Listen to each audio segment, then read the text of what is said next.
Bismillahirrahmanirrahim. Alhamdulillahirabbil alamin. Allahumma shalli wa sallim ala sayidina Muhammadin miftahi babi rahmatillah adada ma fi ilmillah salatan wa salaman daimaini bidawami mulkillah wa ala alihi wa sahbihi. Assalamualaikum warahmatullahi wabarakatuh. Waalaikumsalam Waalaikumsalam warahmatullahi wabarakatuh. Alhamdulillah kita bisa bertemu kembali dengan Rauhah Virtual bersama Habib Muhammad bin Husain Al-Habsyi, Habib Muhammad bin Anis Syahab Malang, Habib Ali Al-Kaf Garut, dan Habib Gas Asgaf lagi nonton dari rumah ya, karena beliau baru keluar dari tempat istirahatnya untuk melanjutkan khalwat. Insyaallah segera semakin seger insyaallah. Amin insyaallah. Pada kesempatan kali ini kita akan membahas Sohibul Maulid Simtud Durrar Habib Ali bin Muhammad bin Husain Al-Habsyi. Tetapi kita ambil sudut bagaimana cara sang ayah mendidik anak. Masya Allah. Ya, bagaimana ayah mendidik anak. Dan kita alhamdulillah para habaib, Habib Muhammad bin Anis, Habib Ali Al-Kaf, ini cucunya Habib Ali ada di sini, ya, cicitnya ada di sini. Jadi kita bisa wawancara langsung pada keluarganya ini. Insyaallah dapat informasi-informasi yang akurat, yang valid ya. Bukan yang hoax atau berseliweran yang mungkin ada tambahan-tambahan yang nggak pas, tapi informasi yang keilmuan, yang valid. Bukan katanya. Di antaranya yang saya tahu Habib, saya mau klarifikasi langsung ya.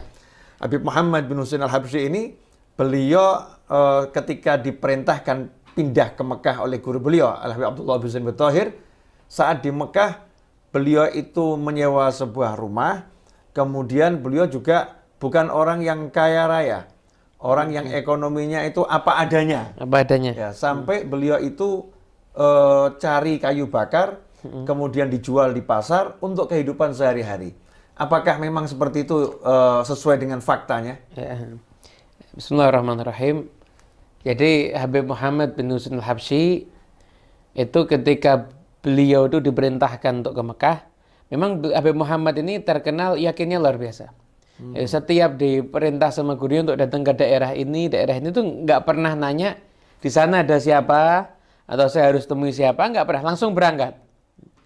Bahkan sampai pernah suatu ketika gurunya tuh heran, loh kamu kok nggak nanya mau ketemu siapa? Nggak, boleh kamu perintahkan saya pokoknya jalan. Nah, karena itu berada dapat doa yang istimewa itu dari gurunya. Ini Muhammad bin Husain semangat dakwahnya luar biasa. Nanti keturunannya akan banyak orang-orang yang alim dari keturunan beliau. Masya Allah, amin. Nah, ketika beliau di Mekah itu ya tadi kerja seadanya, kemudian saya itu nyewa tempat seadanya. Pada saat itu beliau jadi ulama yang hebat, tinggal bersama dengan keluarganya di sana. Kemudian saya itu kayu bakar dan lain sebagainya. Itu keseharian Habib Muhammad bin Husain Al-Habsyi. Jadi beliau tetap cari nafkah, namun tidak sampai meninggalkan kesibukan beliau mengajar. Tetap mengajar murid-muridnya, bahkan banyak sekali murid-muridnya yang mengambil ilmu dari beliau, bahkan sanad keilmuan para ulama Nusantara pun juga ke Habib Muhammad bin Husain itu sendiri. Masya Allah. Jadi betul-betul berusaha cari yang halal nih ya. Yang halal untuk menghidupi keluarganya. Habib Muhammad bin Anis, ya, Malang ini. Ini kelihatannya Malang sejuk-sejuknya saat ini ya.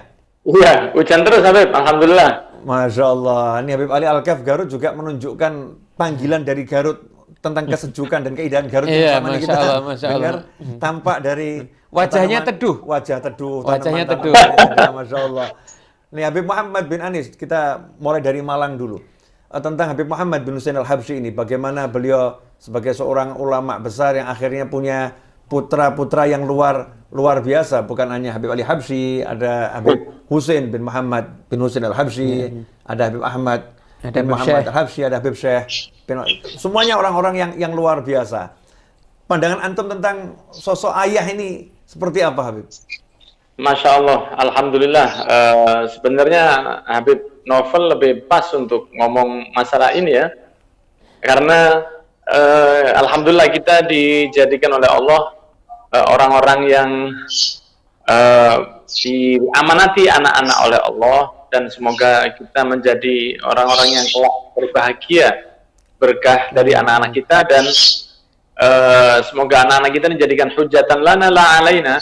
Amin. Kita melihat bagaimana Muhammad bin Husain Al-Habsyi dalam manaqibnya yang menunjukkan himmah beliau dalam menjaga anak-anaknya. Saya rasa nanti mungkin Habib Muhammad Al-Habsyi menceritakan lebih jelas lagi. Memang sosok ayah ini sangat penting karena ayah dan ibu ini seperti sayap yang saling melengkapi. Tidak akan bisa maksimal seorang anak tumbuh dijaga oleh ibunya saja atau tumbuh hanya dijaga oleh ayahnya saja. Karena sifat ayah itu ada sifat pelindung, ada sifat pendidikan yang lebih jeli dari ibu. Biasanya untuk masalah agama sampai seperti itu. Karena seorang laki-laki biasanya tumbuh dan tahu bagaimana dengan orang-orang yang ada di kanan kirinya, sedangkan ibu lebih mengedepankan rasa sayangnya saja. Sehingga kita lihat Habib Muhammad bin Husain dan juga para salaf kita, mereka sangat peduli dengan pendidikan agama ke anak-anak mereka dan tidak menginginkan anaknya terlalu fokus ke urusan duniawi, di mana hal itu adalah sesuatu yang memang akan dijamin oleh Allah Subhanahu wa taala. Sehingga waktu singkat sedikit yang diberikan oleh Allah dalam usia kita, kita lihat betapa suksesnya para salaf, para waliullah, dan suksesnya Habib Muhammad bin Husain Al-Habsyi, memiliki putra di antaranya Habib Ali Habsyi yang maulidnya dibaca di mana-mana, bahkan di Indonesia, seluruh Indonesia membaca maulidnya, padahal beliau nggak pernah ke Indonesia. Inilah bentuk kesuksesan yang hakiki, di mana suksesnya anak tidak dinilai dengan urusan duniawi, akan tetapi suksesnya adalah bagaimana mengajak orang banyak berkumpul untuk mengingat kepada Allah. Itu adalah satu karomah, ya para habaib. Karomah itu tidak harus bisa naik, bisa terbang, atau bisa berjalan di atas air. Di antara karomah itu adalah bagaimana Allah menjadikan kita sebagai pengumpul kebaikan bagi orang lain. Dan kita melihat dengan mata kepala sendiri, Habib Muhammad bin Husain Al-Habsyi adalah satu orang yang sangat-sangat sukses dalam hal ini. Tentu saja enggak dengan cara dibiarkan saja anaknya, tapi dengan pendidikan per hari, per menit, per detik, perhatian, doa, dan pasti banyak jerih payah yang beliau lakukan, sehingga wajib bagi kita untuk meniru. Walaupun 10% dari yang telah dilakukan Habib Muhammad bin Husain Al-Habsyi itu akan memberi kesuksesan kepada kita, sehingga tidaklah seorang ayah muslim dikatakan sukses jika dia bisa memberi banyak harta ke anaknya, tapi seorang ayah yang sukses adalah yang bisa membuat anaknya semakin dekat kepada Allah Subhanahu wa taala, sebagaimana Habib Muhammad bin Husain Al-Habsyi. Insyaallah seperti itu Habib. Masya Allah. Iya, ini Habib Muhammad bin Anis ini anaknya 4. Masya Allah. Dia sudah punya 4 anak, Masya Allah. Masih muda tapi anak sudah 4. Yang paling besar usianya 16 tahun. 16 tahun. Saya sempat interogasi beliau. Ya, Masya Allah. Pernah dibawa ke rumah? Oh, pernah dibawa. Alhamdulillah, betul ya. Belum pernah. Alhamdulillah, tabarukan dengan cucunya Habib Muhammad. Baik. Tabarukan dengan cucunya Habib Ali Habsyi. Masya Allah. Nah, Habib Ali Al-Kaf, namanya, anak pernah baca bareng Habib Muhammad ini, kalau Habib Muhammad bin Husain itu walaupun tinggal di Mekah, di Mekah, jadi saat Habib Ali Habsyi umur 7 tahun, itu kan Habib Muhammad pindah ke Mekah. Habib Ali umur 17 tahun, jadi 10 tahun kemudian meminta anaknya untuk berangkat ke Mekah. Jadi Habib Ali ini diminta ayahnya berangkat ke Mekah umur 17 tahun, dan kurang lebih akhirnya nyampe di sana sekitar umur 19 tahun baru bisa berangkat atau tinggal di sana sampai umur 19 tahun. 2 tahun saja kumpul sama ayahnya, yang saya baca ya. Hanya 2 tahun kumpul dengan ayah Habib Ali, Habib Muhammad. Habib Ali sang anak kumpul dengan ayahnya, itu hanya 2 tahun. 2 tahun di Mekah itu ada satu hal yang menarik, sampai Habib Muhammad itu mengatakan pada Habib Ali, kamu jangan keluar sholat di Masjidil Haram tanpa dampinganku. Jadi mau berangkat sendiri di Masjidil Haram untuk sholat berjamaah di sana, itu ayahnya yang merupakan mufti Mekah. Jadi Habib Muhammad ini kan mufti Mekah, mufti Haramain. Mufti Haramain, Mekah dan Madinah. Melarang putranya untuk sholat di Masjidil Haram tanpa didampingi oleh beliau. Jadi jalan sendiri nggak boleh, padahal sudah sangat dewasa dan alim nih. Sebetulnya ada apa Habib Ali Al-Kaf sampai salaf kita ini Habib Muhammad bin Husain yang alim menjaga anaknya sedemikian rupa, jangan sampai nanti di Masjidil Haram ketemu orang dari segala penjuru dunia, kemudian mendapatkan informasi-informasi yang mengganggu proses pendidikannya ini. Kok sampai segitunya jaga anak ini, kira-kira bagaimana Habib Ali? Bismillahirrahmanirrahim. Alhamdulillah wassallallahu wasallam wa baraka ala Rasulillah Muhammad ibn Abdullah wa ala alihi wa sahbihi wa man wala. Sebenarnya jawabannya sudah dijawab oleh Habibana Habib Naufal tadi, supaya tidak bercampur informasi dari luar atau adwal balidi ilal jalidi sari'atun kal jamri yudha'u fir ramadi fatakhmudu. Katanya kan menularnya keburukan itu terkadang dengan lingkungan. Oleh karena itu walaupun al-ardul muqaddasa la yuqaddisu ahada, walaupun tempat yang suci sekalipun, keluar dari tempat tersebut Abu Jahal dan Abu Lahab dan Uqbah bin Abi Mu'ayth dan semisalnya. Artinya ini perhatian yang begitu luar biasa dari seorang ayah, karena dia memandang, karena beliau memandang bahwa sesungguhnya putranya ini adalah didikan daripada para guru masyayikh, bahkan sebagian di antara guru Habib Ali Al-Habsyi adalah guru ayah beliau juga. Artinya memang orang-orang besar, dan Habib Ali banyak sekali mendapatkan, Habib Muhammad banyak sekali mendapatkan bisyarah-bisyarah tentang putranya ini Al-Habib Ali bin Muhammad bin Husain Al-Habsyi. Artinya perhatian beliau selain wallahu alam seperti yang dilakukan oleh Sayyiduna Abdul Muttalib kepada Rasulullah sallallahu alaihi wasallam, yang mendapat kabar dari Saif bin Yazin, yang mendapat kabar dari para rahib yang datang ke kota Mekah, atau perjumpaan Abdul Muttalib dengan raja-raja yang ahlul kitab, memberitahu bahwa sungguhnya cucunya innalahu lasya'an, bahwa sungguhnya cucunya ini memiliki sesuatu yang berbeda. Dan nadhlah daripada guru-guru Al-Habib Ali Al-Habsyi kepada Al-Habib Ali Al-Habsyi tidak perlu syamas fi rabi'atin nahar. Beliau dari semenjak kecil memang dikenal dengan keilmuan beliau, keibadah beliau, waraknya beliau, zuhudnya beliau, dan rajinnya beliau, dan masyhadnya kepada guru-guru beliau, sehingga sebelum beliau sampai ke kota Makkah pun beliau sudah menguasai beberapa ilmu.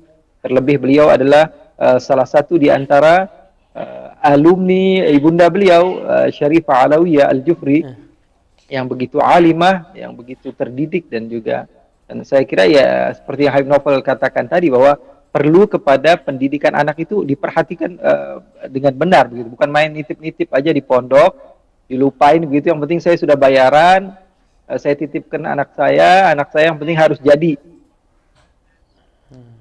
Makanya guru saya Habib Naufal Al-Kaf sering bilang, rukun penuntut ilmu itu ada 3, guru, murid, dan wali murid. Kalau misalnya muridnya semangat, gurunya semangat, tapi orang tua di rumah tidak semangat, tidak sabar, selalu izin dan semisalnya, maka muridnya tidak akan pernah jadi. Makanya tiga hal ini menjadi rukun yang menentukan nasib seorang anak untuk supaya bisa sukses. Masya Allah, alhamdulillah. Masya Allah. Jadi Pak Muhammad, dari uraian beliau berdua ini, bahwasannya perhatian ayah itu sangat penting. Sangat penting. Walaupun waktunya pertemuan cuma 2 tahun, tapi punya quality time yang luar biasa. Luar biasa ya.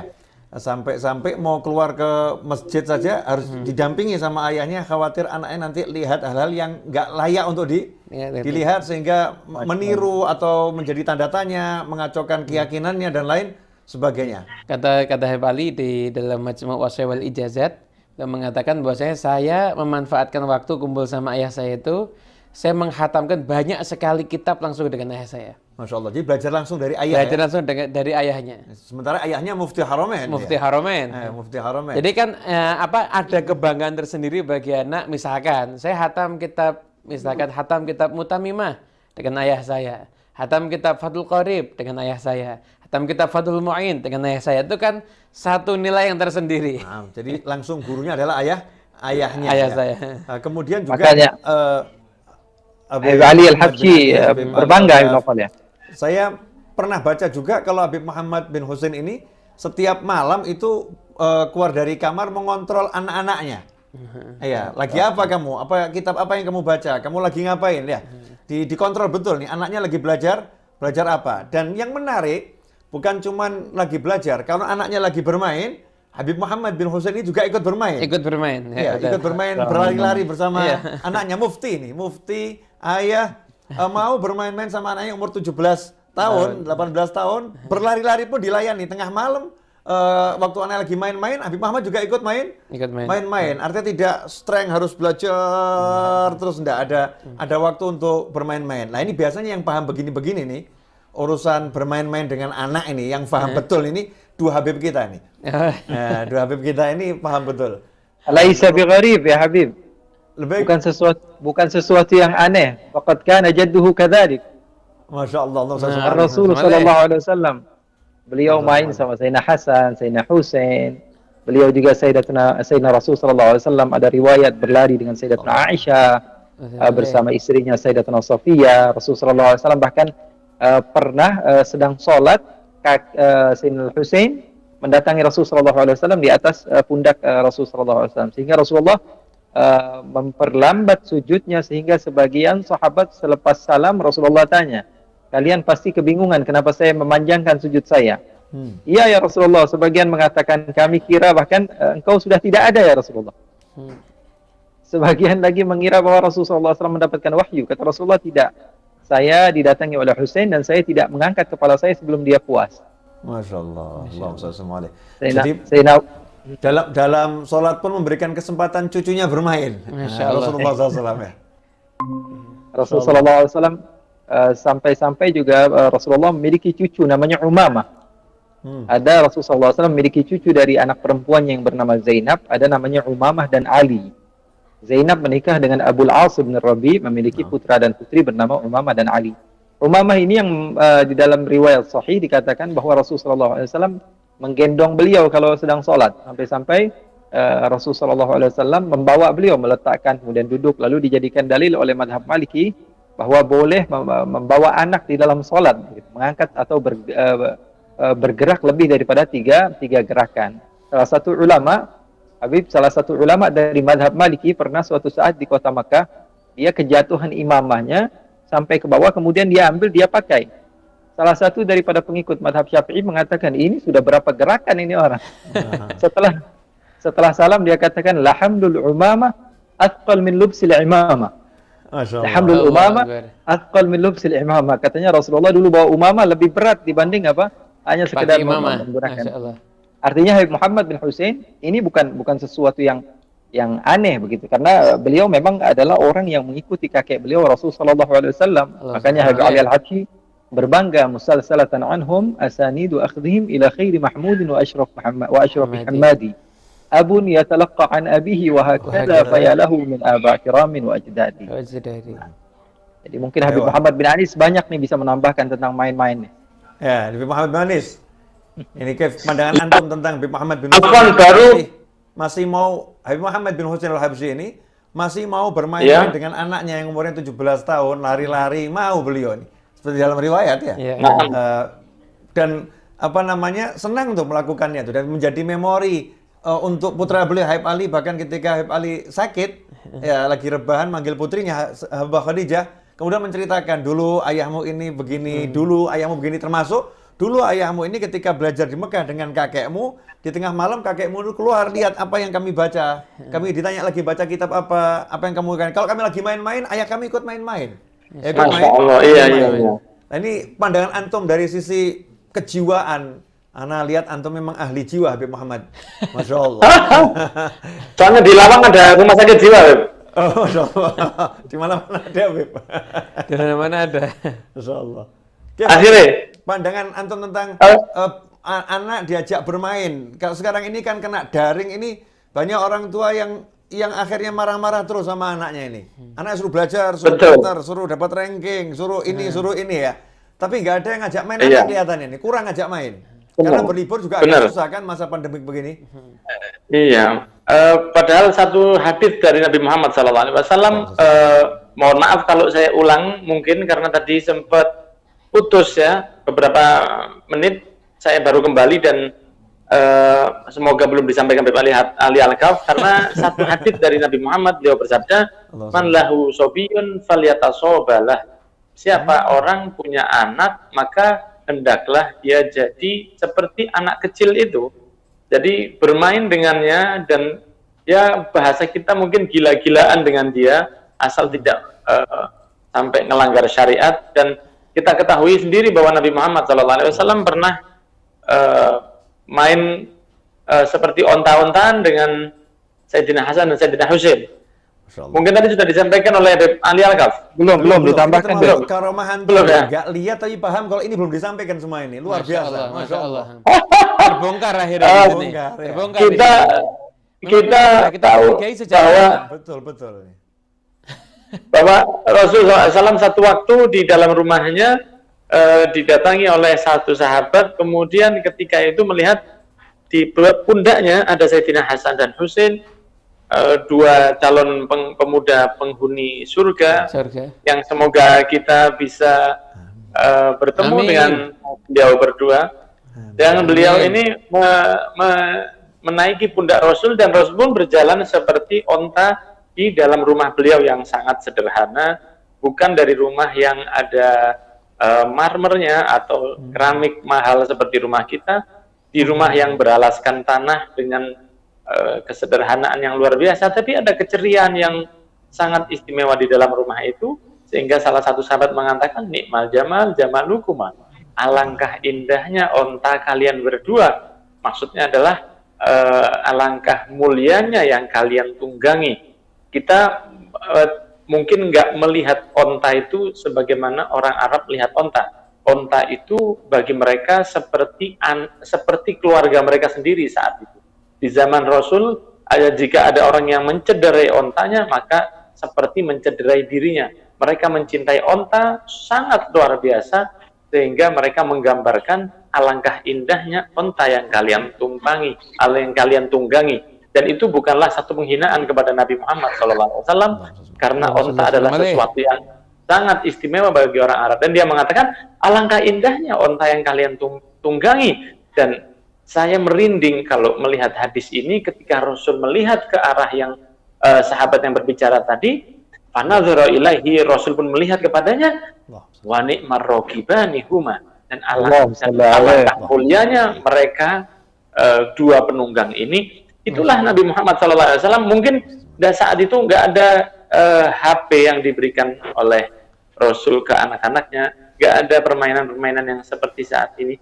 Akan tetapi kita bisa melihat betapa Nabi Muhammad, seorang yang pernah bertemu dengan Allah, yang satu-satunya yang bisa memberi syafaat di hari kiamat, masih ada waktu seperti itu dengan cucunya, maka kita pun sangat dianjurkan dan bahkan berpahala untuk bermain-main dengan anak kita selama tidak bermaksiat kepada Allah, sebagaimana kita lihat dicontohkan oleh Habib Muhammad bin Husain Al-Habsyi. Insya Allah seperti itu.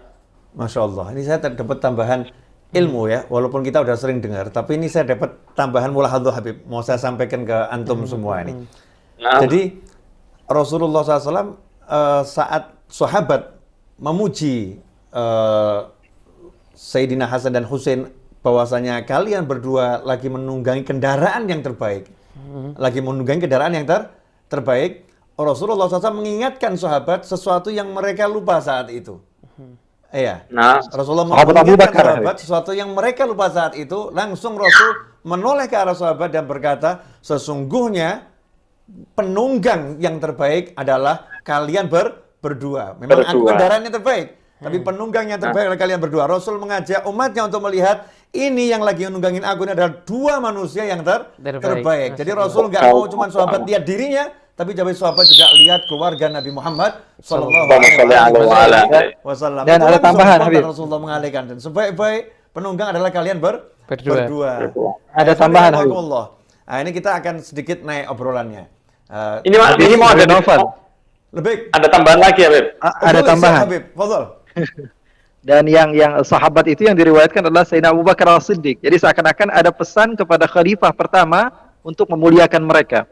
Masya Allah, ajib. Subhanallah, Masya Allah. Ini nikmatnya kalau kita kumpul bareng. Berarti cinta sama kakek harus cinta sama cucunya. Harus cinta sama cucunya. Rasulullah mengingatkan seperti itu ya. Nah, ini kita naikkan sedikit nih obrolan ini. Masih di Habib Muhammad bin Husain Al-Habsyi, ayahanda Habib Ali Habsyi. Bahwasanya Habib Muhammad ini mungkin karena kita fokus pada Habib Ali Habsyi, kita lupa kalau Habib Muhammad ini punya putra yang luar biasa, Habib Hussein. Habib Hussein bin Kakaknya Habib Muhammad Ali. bin Husain Al-Habsyi.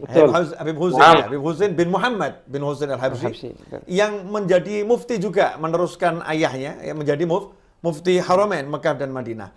Habib Hussein bin Muhammad bin Hussein Al-Habsyi ini juga punya keilmuan yang luar biasa. Dan juga kita mungkin lupa, Habib Muhammad ini juga punya menantu. Ya, menantunya adalah Habib Alwi bin Ahmad As-Segaf, ya.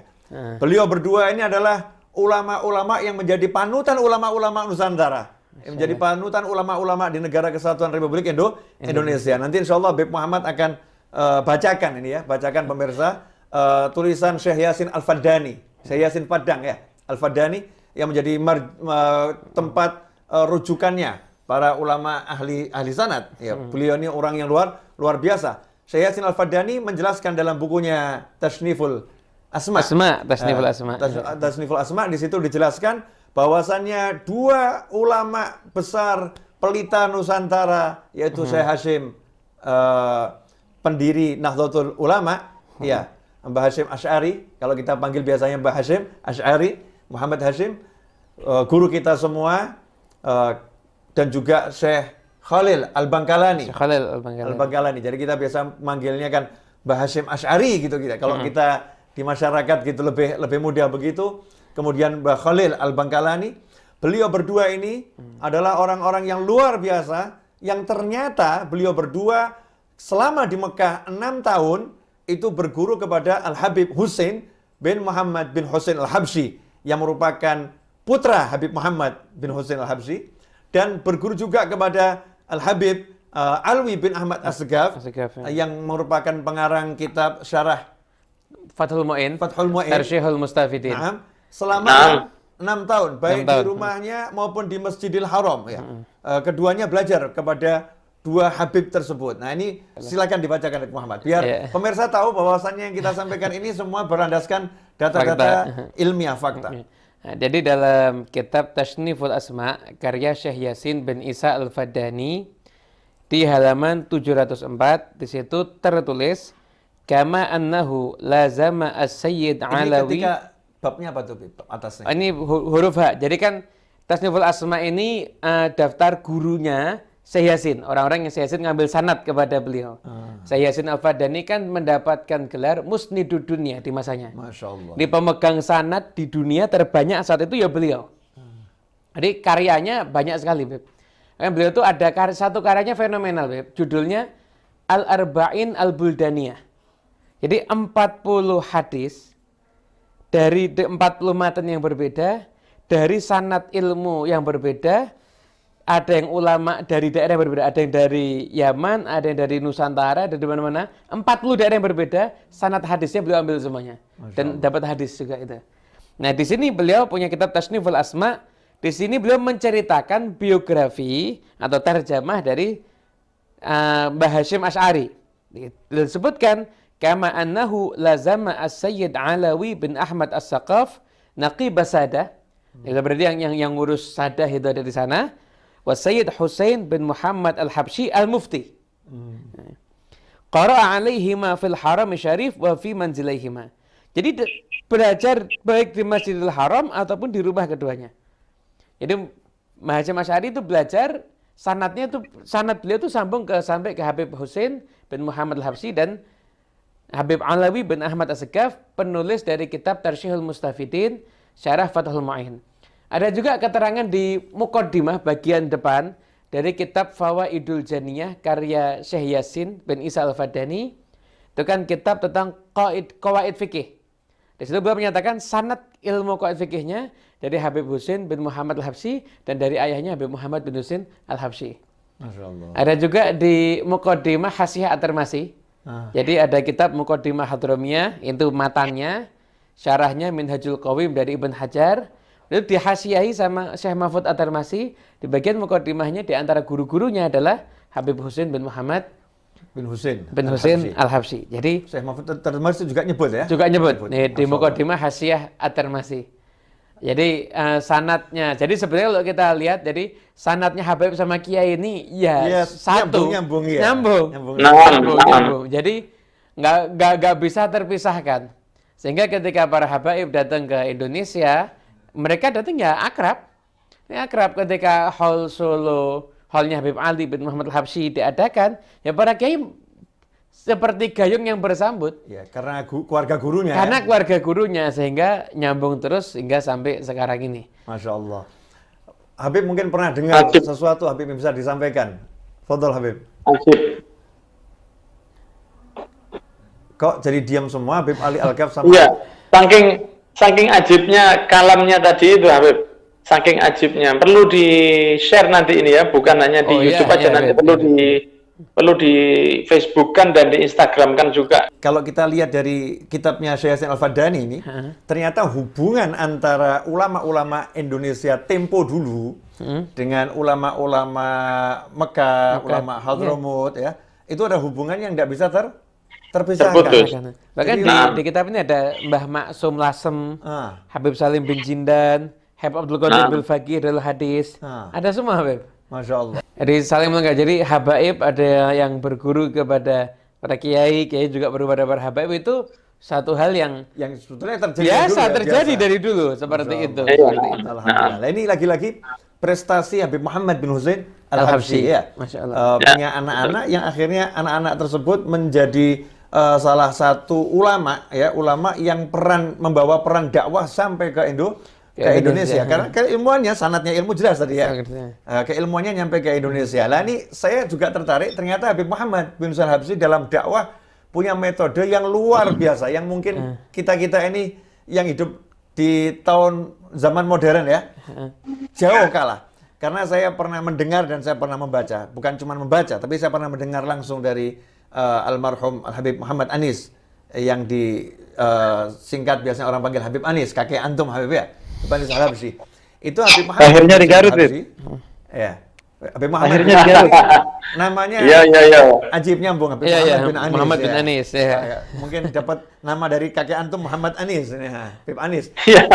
Nah, Habib Anis akhirnya di Garut, Bib ya. Lahirnya di Garut. Lahirnya di Garut. Salah, betul. Nah, ini sama nih Betul, lahirnya di Garut. Betul. Habib Anis ini lahir di Garut, ibunya wafat di Garut, Habah Khadijah binti Ali ya, Al-Qadri, dan dimakamkan di Garut. Nah, dimakamkan di Garut. Ini Habah Khadijah. Nah, Habib Anis itu kalau salah saya dengar dari Habib Anis ya. Mungkin apa saya yang salah dengar, nanti bisa dikonfirmasi kepada keluarga. Habib Anis itu pindah dari Garut usia 7 tahun. Jadi usia 7 tahun pindah ke Solo gitu ya. Karena setelah ibunya meninggal dunia kalau tidak salah, atau masih hidup ibunya. Informasi itu saya kurang paham. Yang saya tahu umur 7 tahun diminta oleh ayahnya untuk pindah ke Solo. Jadi saya teringat Habib Ali itu umur 7 tahun ya, ayahnya pindah ke Mekah. Ayahnya pindah ke Mekah. Nah, ikhwani rahimakumullah. Nah, ini ternyata Habib Anis pernah menceritakan Habib Muhammad itu ketika dakwah di Mekah, dakwahnya kepada orang-orang yang di luar Mekah. Karena kalau di Mekah banyak ulama, di Mekah ini tempat kumpulnya ulama dakwah semua di sana. Nah, Habib Muhammad diperintahkan oleh Habib Abdullah bin Husain bin Thahir, gurunya, bersama Sayyid Ahmad Zaini Dahlan, ya untuk berdakwah di luar Mekah, di sekitar Mekah. Karena di sekitar Mekah itu di luar masih banyak orang-orang yang belum dapat ilmu, belum tersentuh. Tapi Habib Muhammad punya metode dakwah yang menakjubkan, subhanallah. Bagaimana itu? Karena yang didakwah ini rata-rata adalah petani. Yang tidak mungkin diajak untuk tinggalkan pekerjaanmu, ayo ngaji sama kita, cari ilmu, itu mengganggu pekerjaan mereka. Habib Muhammad punya ide yang sangat brilian. Beliau saat itu mengajak beberapa muridnya untuk pergi keluar dari kota Mekah, menghampiri perkebunan ya, orang-orang yang ada di luar Mekah, sambil membawa bawa teh yang sangat enak. Kemudian bawa makanan, kemudian Habib Muhammad ngomong kepada murid-muridnya, kalian silahkan jadi petani. Jadi petaninya dibilang kalian istirahat, yang cangkul biar murid saya, yang ngurusin kebun biar murid saya, kalian duduk minum teh bersama saya. Jadi duduk minum teh, makan, asyik gitu ya, nggak diajak pengajian nih, diajak minum, diajak ngobrol. Cuman ngobrolnya nih ilmu ya. Ngobrolnya ilmu. Tehnya bikinan orang Sewun lagi. Allahu Akbar. Bagi pemirsa yang belum pernah merasakan teh sewun ya, emang harus ke Hadramut dulu ya, atau suatu saat ke tempatnya kakeknya Habib Muhammad ya, di Masjid Riyadh Solo tuh. Sekarang lagi hall ditiadakan. Nanti kalau udah pandeminya selesai, udah semuanya enak, main ke Masjid Riyadh, itu setiap siang ada pengajian. Selain hari Jumat sama hari Ahad. Nah, itu ada pengajian di sana di antara jam 12 sampai jam 1.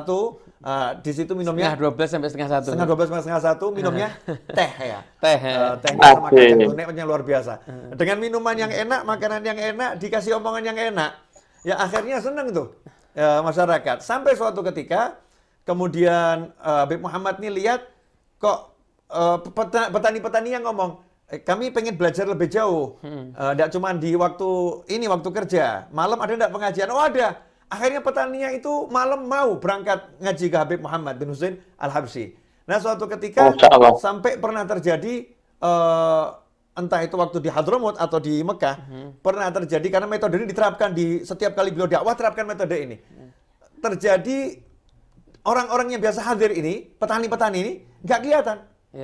Habib Muhammad menghentikan pengajian, ngomong sama muridnya, nah ini kok petani-petani yang pada nggak ada kemana? Muridnya jawab, mereka punya adat, kalau di bulan ini mereka berburu. Nah mereka berburu, kemudian mereka ada pesta hasil buruan. Sehingga mereka lagi pesta ini, hasil buruannya, mereka ada adat istiadatnya dengan nyanyi-nyanyi yang halal ya. Nyanyi-nyanyi yang halal. Samar Ya, tarian yang halal, laki-laki semua ini.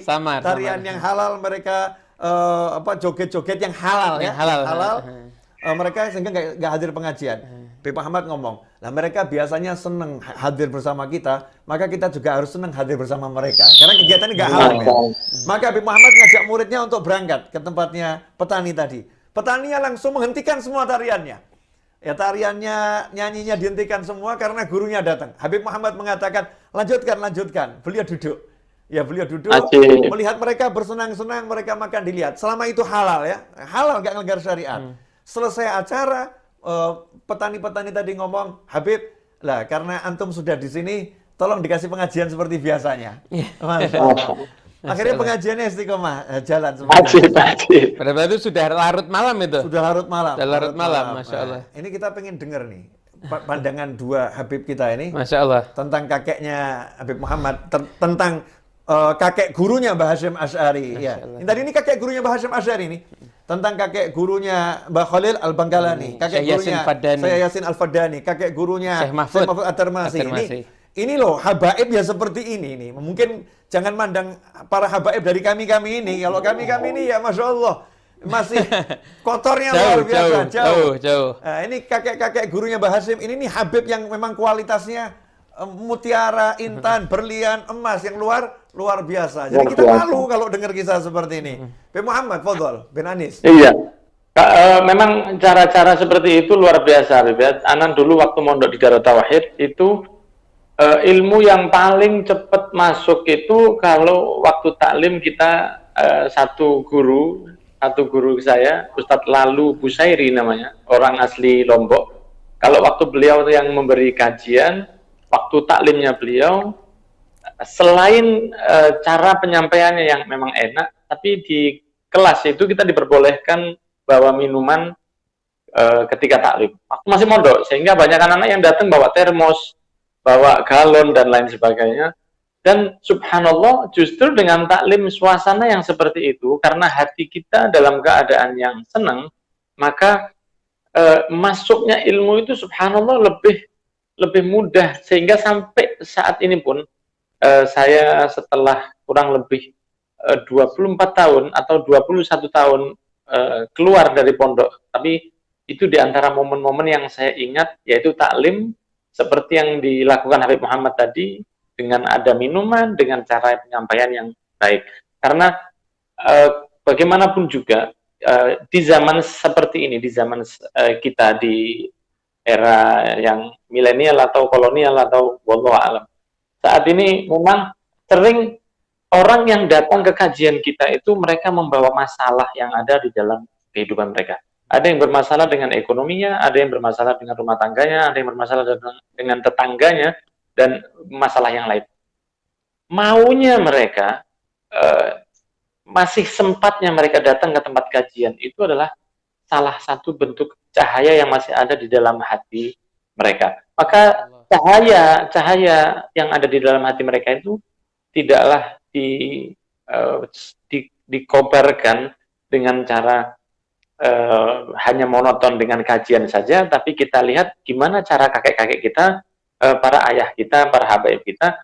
Di setiap kajian kita tahu di Haul Solo pagi itu ada kopi, dan kalau kita masuk ke dalam dan ada roti kaak yang legendaris sekali. Kita tahu bahwa kita bisa beli di luar, ya, kita bisa beli itu di luar hall, tapi ketika duduk mendengarkan kajian, mendapatkan makanan seperti itu, wallahu a'lam, pasti ada sir, ada rahasia, sesuatu yang istimewa, sehingga membuat hati kita itu lebih indah. Makanya di setiap kajian saya, hampir semua, itu saya meniru dengan yang dilakukan oleh orang-orang yang ada di Hadramaut, yaitu ketika taklim mereka membagikan kopi ke hadirin, dan itu momen yang membuat mereka sempat istirahat sebentar dari mungkin penatnya mereka mendengarkan kajian, tapi bisa diistirahatkan dengan kopi tersebut.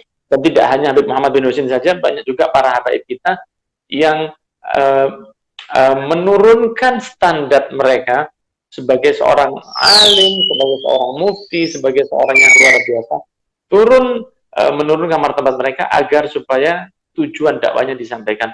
Ketika dulu kita tahu ada seorang, saya lupa entah itu Al-Mutanabbi atau siapa, yang mengatakan alaina naqtal qawafi min ma'adiniha. Itu siapa? Mutanabbi yang mengatakan? Siapa Ibu Ali? Yaqulul ba'd. Siapa? Yaqulul ba'd. Yaqulul ba'duhum alaina naqtal qawafi min ma'adiniha wa ma alayya in lam yafhamil baqar.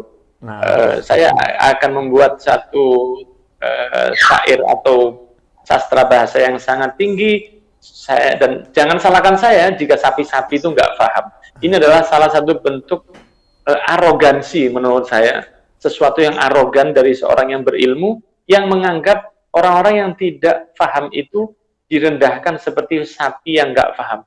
Dan salah satu habaib kita, wallahu a'lam, Habib Abdullah bin Husin bin Tauhir mungkin, yang mengatakan tarabtu naqtal qawafi min ma'adiniha li'anna li gharadun an yafhamal bagur. Saya tinggalkan itu berindah-indahan, bahasanya itu, ya Allah, birokrasi yang berlebihan di dalam taklim, di dalam ilmu, karena saya ingin sapi-sapi itu jadi paham.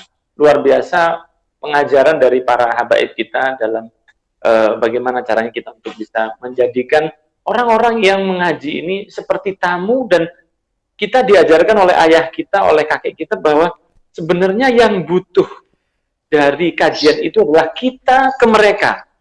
Jadikan kita yang butuh ke mereka, bukan kita menjadikan di bawah alam sadar kita, kalian yang butuh kepada saya. Itulah yang menjadikan ilmunya insya Allah lebih berkah. Wallahu a'lam. Insyaallah. Habib Ali Al-Kaf, fadhal Habib. Oh, udah cukup banget Habibana. Masya Allah. Udah diborong semua sama Habib Muhammad bin Anis. Kita terlalu kurang.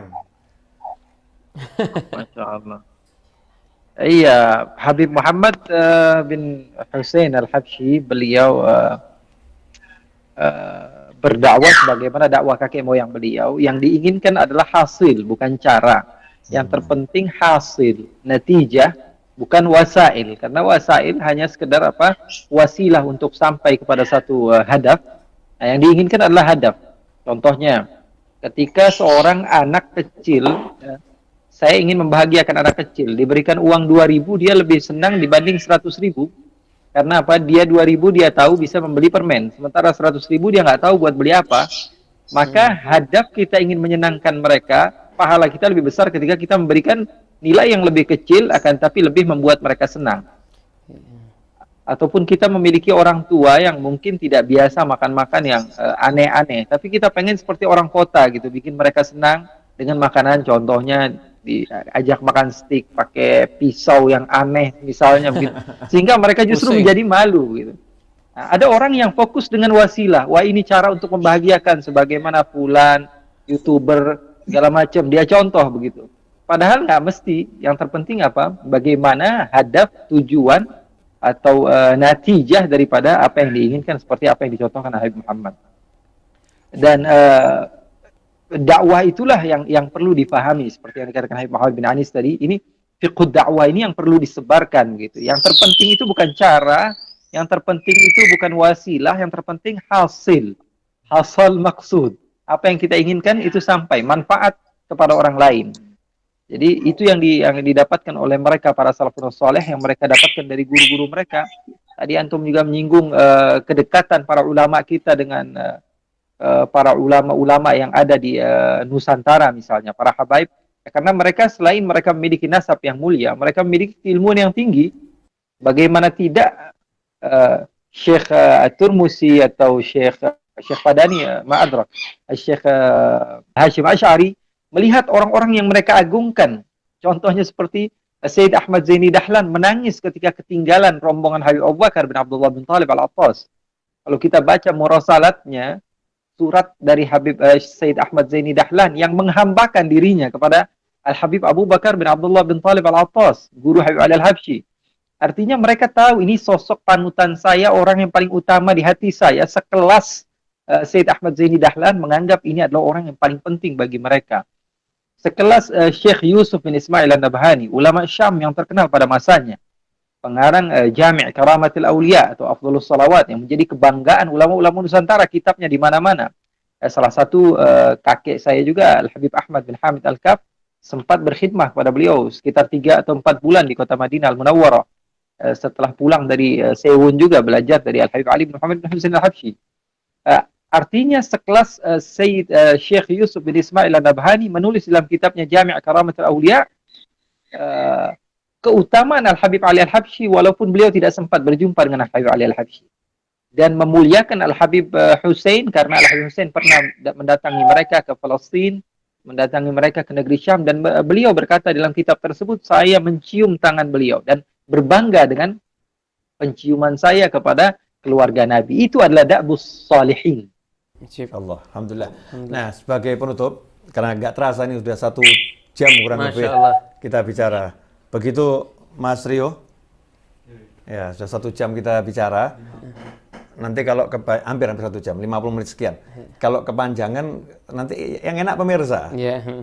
Pemirsa nanti terlalu bahagia karena pulsanya habis, ya kan? Nggak terasa pulsanya habis nanti. Daripada ditunggu kapan selesainya, lebih baik ditunggu kapan roha lagi. Betul, ya, insyaallah. Nah, sebagai penutup, pemirsa dimanapun Anda berada, kita umat Islam ini lagi berduka karena beberapa ulama kita meninggal dunia. Di antaranya adalah Al-Habib Thahir bin Abdullah Al-Kaf, Tegal. Karena itu, mari kita bacakan Al-Fatihah teruntuk semua saudara kita umat Islam yang meninggal dunia, khususnya ulama-ulama kita yang barusan meninggal dunia, dan terkhusus Habib Thahir bin Abdullah Al-Kaf. Semoga beliau-beliau semua di alam barzah sana diletakkan rohnya bersama para nabi, para siddiqin, para syuhada, dan para solihin. Diterima semua amal solehnya, dimaafkan segala kekurangannya, dan kita yang ditinggalkan diberi oleh Allah Ta'ala keberkahan dari keberkahan mereka, dipanjangkan umur kita semua dalam kesehatan, ketaatan, dalam keridhaan, kebahagiaan, dan kita semua bisa menyenangkan mereka semua, dan insya Allah kita meninggal kelak dengan husnil khatimah. Ala hadhiniyah wa ala ma nahibuna ali wa ila hadratin Nabi SAW. Al-Fatihah. A'udzu billahi minasyaitonir rajim. Bismillahirrahmanirrahim. Alhamdulillahi rabbil alamin. Maliki yaumiddin. Iyyaka na'budu wa iyyaka nasta'in. Ihdinas siratal mustaqim. Siratal ladzina an'amta 'alaihim. Ghairil maghdubi 'alaihim. Jazakumullah khair habaib. Insyaallah kita buat berikutnya dan berikutnya, pemirsa, mohon maaf atas segala kekurangan Habib Ali Al-Kaf, Habib Muhammad bin Anis, minta maaf atas segala kekurangan. Dan antum sudah nunggu lama-lama, tim kami tadi ada yang kesalahan teknis, mohon maaf, jazakumullah khairan. Insyaallah tidak bosan ya. Amin. Diundang dan duduk bersama kami. Dan saya pengen nanti insyaallah entah kapan-kapan saya sampai Muhammad tiba-tiba ada di studionya Habib Muhammad bin Anis. Di studionya Habib Ali Al-Kaf. Kita mungkin bisa bareng ya. Bareng insyaallah.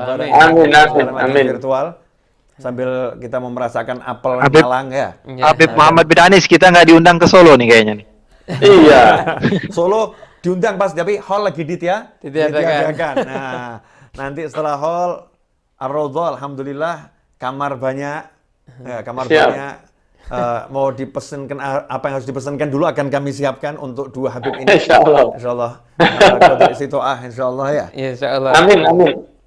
Dan mudah-mudahan kajian ini manfaat. Pemirsa dimanapun Anda berada, saya minta sarannya, kritiknya, dia diberikan komentar di bawah. Saran dan kritik yang membangun, mudah-mudahan nanti akan bawa manfaat. Tujuan kita hanyalah untuk mencari manfaat dan menebarkan manfaat. Nggak ada tujuan yang lain. Mencari pertemanan dengan siapapun, menjalin ukhuwah, agar kita menjadi orang yang nanti di akhirat semakin besar kans untuk selamatnya karena banyak teman-teman yang manfaat. Jazakumullah khairan. Walafu minkum. Kami undur diri. Semoga berkah manfaat. Wassalamualaikum warahmatullahi wabarakatuh. Assalamualaikum warahmatullahi wabarakatuh. Waalaikumsalam warahmatullahi wabarakatuh.